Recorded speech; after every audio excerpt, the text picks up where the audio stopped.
In today's episode, we take a look at this past week's blood drive at Mepham. Then, learn about a recent fundraiser that recently took place across the island. And more about the events on our cultural calendar. From the southern state to the Great South Bay, if it's happening in Bellmore or Merrick, it's on our beat. I'm Dana Stone. And I'm Maddy Hunter. And this is the beat for the week of March 10th.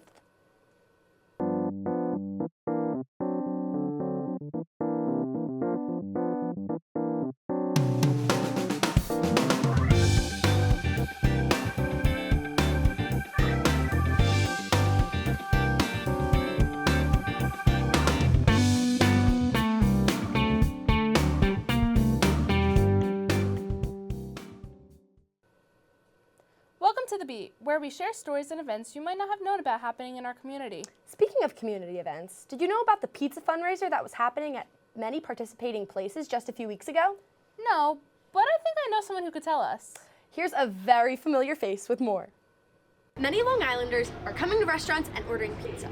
But what they don't know is that on February 25th, they're putting their money towards a good cause. On Wednesday, February 25th, we're donating $5 for every pizza sold to Long Island Pizza Strong in memory of Patricia Espinoza, who was a police officer who was killed in a drunk driving incident. For Umberto's Wanta, this is not their first time working with Pizza Strong, and it likely won't be their last. We've always volunteered to help out in all the Long Island Pizza Strong fundraisers, so this will be our fourth time doing it. We just feel that in times of tragedy, people need help. And if we could do this little thing to help them out, we're more than happy to. Over 250 pizzerias across Long Island are not only participating in this fundraiser to raise money, but also to step up and show support for the local community. Our pizzeria definitely values connection and connectedness within the community.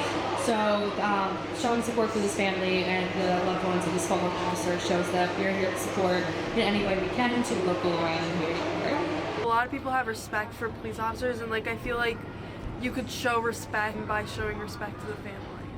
We've had a lot of customers very excited. We've had people making reservations and people saying that they're going to be ordering takeout that day. Everyone's very excited to help take part in supporting. Since we announced participation, very positive feedback from our community and customers.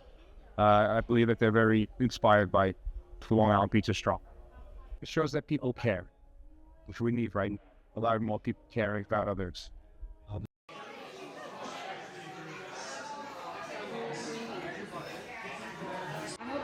Family knows that we're here to support and we want to help them in any way, and that we are thankful for them and supporting the It's truly amazing to see the Long Island community stepping up to support a family who suffered a tragic loss. For B&B, I'm Maddy Hunter.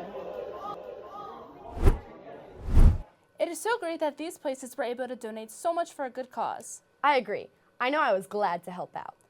Speaking of helping out, I know another way many of our own classmates helped out this past Tuesday. Are you talking about what I'm thinking you're talking about?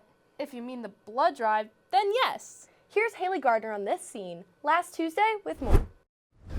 Thanks, guys. I'm here in the North Dome where many people are rolling up their sleeves today to save 3 lives. So it's really important to hold a blood drive in a high school setting specifically because you get to start something that's super important at a very young age. I don't think that students would know otherwise how crucial it is for us to have them donate blood because they're allowed to technically start donating at age 16.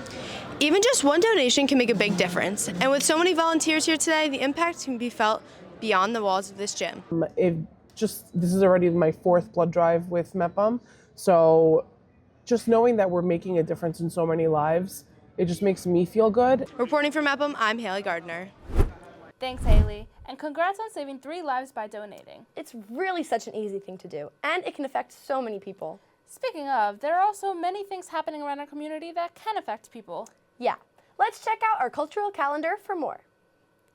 First, there are a couple of events happening in Bellmore Town coming up. In the Bellmore LIRR parking lot on Broadway, there are upcoming Friday night car shows March 20th and 27th. Then, the Easter Parade is happening on April 4th in front of Bellmore Movies on Pettit Avenue at 12. Then, on to the current shows going on in town. During weekends until the 22nd of March, see Annie at the Merrick Theater and Center of the Arts. Also, Cap and Merrick is holding auditions for Matilda beginning in late March. Check out their website for dates and times. I wonder what other things are happening happening right now? Well, we need to talk about the opportunities for young athletes across the district. Yes, there are so many sports and programs offered all across Bellmore-Merrick. Here's Bianca with more information on sports in and around the community. Hello everyone, and welcome back to the Beats Weekly Sports Report. This week kicks off the boys varsity baseball seasons with each of our teams taking on their first scrimmage of the year. This Wednesday, Mepham will be away at Lynbrook, Kennedy will be away at Plainage High School, and Calhoun at Massapequa. Next up, our lacrosse teams will be taking the field early this week. For our Mepham boys, they will be away on Monday at Oceanside. On Wednesday, the Kennedy boys will be at East Meadow High School and Calhoun at Farmingdale. Let's all wish these teams good luck with their first games of the spring season. Also, registration is still open for most of the NCPLA spring sports, so be sure to check out the website if interested. Lastly, the NBNM basketball teams are in the playoffs. For junior boys, today we have Team Kelly versus Team Ram. Later on, Team Fritzen versus Team Mincher. Both games are located at Merrick Avenue Middle School. This Saturday, there will also be 2 games for the intermediate boys. Check on the website for updates. As for girls, the Intermediate League has their championship game on March 17th. Team Fink versus Team Bickard at Chatterton Elementary School.